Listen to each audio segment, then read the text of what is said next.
ආයිබෝවන් එහෙනම් අද අපි බලමු TDA 28යි 22 කියන මේ පොඩි IC එක සහ 1UF එක කැපසිටර් එකක් විතරක් භාවිතා කරගෙන බොඩ් දෙකක වගේ ස්ටීරියෝ ඇම්ප්ලිෆයර් එකක් නිර්මාණය කරන අන්දම. සාමාන්‍යයෙන් මේක කම්පියුටර් එකකට ෆෝන් එකකට වගේ සවුන්ඩ් කරන්න පාවිච්චි කරන්න පුළුවන් කාමරයකට වගේ සාමාන්‍ය ප්‍රමාණවත්. අපි බලමු ඊළඟට ඉතුරු විස්තර ටික මේ ගැන. එහෙනම් අපි බලමු මේ IC එකේ පාද පිහිටලා තියෙන ආකාරය. මේක ඕගොල්ලොන්ට පේනවා ඇති පොඩි මෙතන IC එකේ මෙතන මුඩම පොඩි කැට්ටක් වගේ කපලා තියෙනවා. එතන ඉඳලා වම් පැත්තේ ඉඳලා පහළට තමයි පාද 1 2 3 4 වශයෙන් පිහිටලා තියෙන්නේ මේකේ. 1 2 3 4. ඊළඟට මෙතන ඉඳලා උඩට 5 6 7 8 විදියට තමයි පාද පිහිටලා තියෙන්නේ. මේකේ මම වයරින් කරලා පෙන්නන්නම්. ඒ වගේ මම මේකේ ඩයග්‍රෑම් එකත් දාන්නම් අන්තිමට. මේකේ පළවෙනි පාදය ස්පීකර් අවුට් එකක් ධන.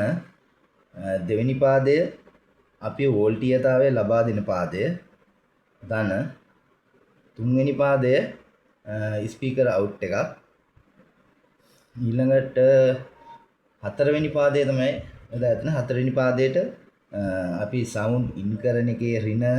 එතකොට අපි වෝල්ටීයතාවය ඍණ ලබා දෙනවා.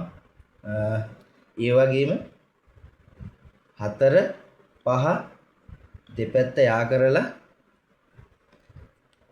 1UF කැපසිටර් එකක් අපි පාහනවා.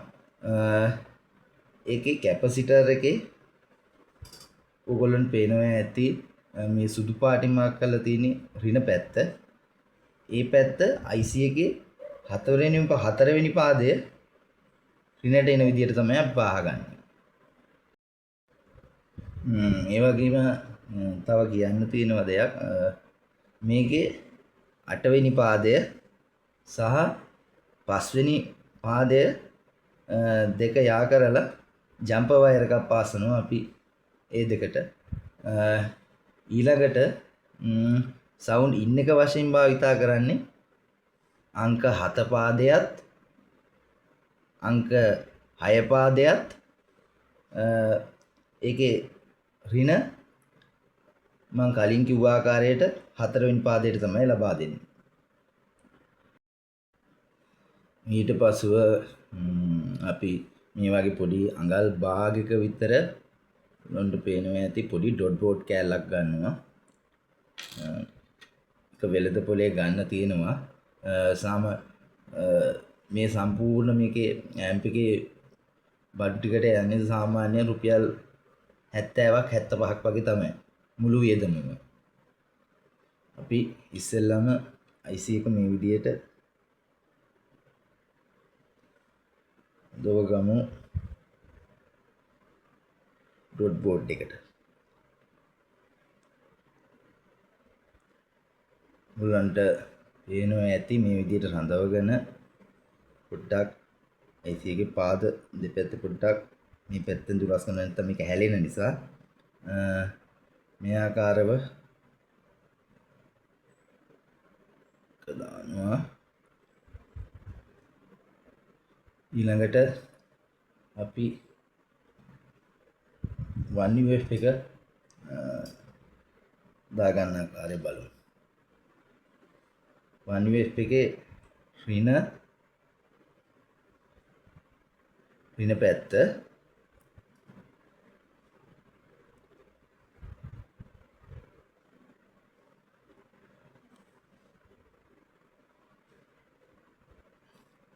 පැත්ත IC එකේ හතරවෙනි පාදයට යාවෙන ආකාරයෙන් තමයි අපි මේක දාගන්න ඕනේ.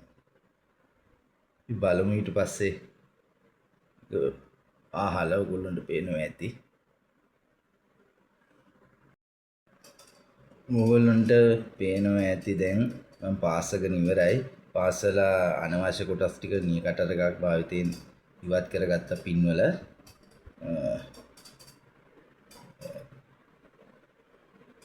UF එකේ 1UF එකේ ධන පාදය IC එකේ පස්වන පාදයට එතනින්ම කම්බි කෑල්ලක් දාලා ජම්පර් එක මෙතනින් කෙලින් දීලා තියෙනවා 8 වෙනි පාදයට IC එකේ 8 වෙනි පාදයට පහළ තියෙනවා. අපි බලමු ඊළඟට වයර් ටික පාස් කරගෙන දැන් තියෙන්නේ වයර් ටික පාස් කරන්න විතරයි. නෑ ඔයගොල්ලන්ට පේනවා ඇති මම ස්පීකර් අවුට් එක සහ මේකට වෝල්ටීයතාවය ලබා දෙන ධන ඍණ ලයින් දෙක පහන් තියෙනවා. මේකේ පළවෙනි පාදයේ දුඹුරු පාට වයර් එකක් ස්පීකර් මම කලින් කිව්වා සේම. දෙවෙනි පාදයේ ධන වයර් එක. තුන්වෙනි පාදයේ ස්පීකර් ධන එකක්.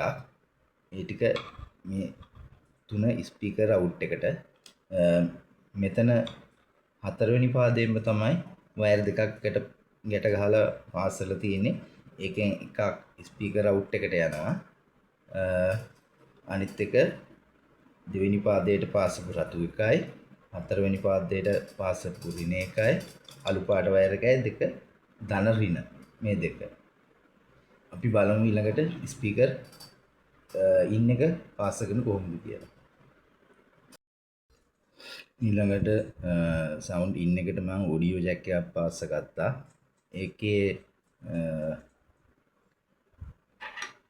ඍණ වයර් එක කියන්නේ මෙතනින් එන එක මෙතන කලින් වයර් දෙකක් එකට ගහලා පහපු තැන තමයි පාස ගත්තේ.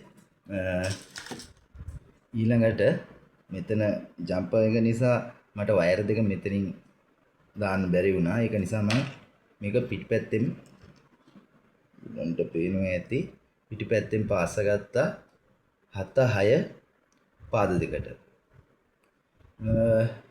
දැන් නම් සම්පූර්ණයි මේ වැඩ කොටස. අපි බලමු දැන් මේක සවුන්ඩ් ඉන් එකක් ලබා දෙලා ස්පීකර් එකක් සම්බන්ධ කරලා. හොඳයි ඔයගොල්ලන්ට බලා ගන්න පුළුවන්. පැහැදිලි සද්දයක් තියෙනවා. වොලියුම් ඉන්ලයින් ඉන්පුට් එකේ ලයින් එක මම කොට කරා.